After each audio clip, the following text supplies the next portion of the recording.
ওরে বাবারে, কতগুলো কাঠবাদাম! এই কাঠবাদাম গুলো বাড়ি সবাই মজা করে খাবো। ওরে বাবারে, এটা খোলা পদ্ধতি খুব সহজ, ঘুরে দিলে খুলে গেল। আরে রাজু, খেয়ে দেখ তো কেমন হয়েছে। আরে মা, খেতে তো অনেক মজা হয়েছে, আমি একটু খেয়ে দেখি কেমন আছে। ওরে বাবারে, কি দেখি ওদিকে, ওরা কি খায়, তাড়াতাড়ি যায়, আমাকে খেতে হবে।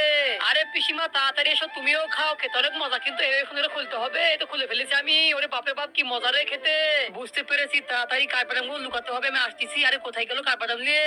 তাড়াতাড়ি রান্নাঘরে যে রেখে এসে তো রেখে দিলাম, আর কেউ নিতে পারবে না। আমি বাড়ির দিকে যাই, এখানে আর কি করবো, আমি বাড়ির দিকে যাই, আমি চলে যাই। আরে দেখি তো ওই জায়গায় কাঠবাদাম রাখছিলাম, আছে নাকি। আরে কি হয়ে গেল, কাঠবাদাম তো এখানে নাই। আরে পাঞ্জি তো ওখানে খেলতেছে, পাঞ্জি লেনি, দেখি তো রাজু কি করে। আরে রাজু তো এখানে খেলতেছে, তাহলে নীলুকে।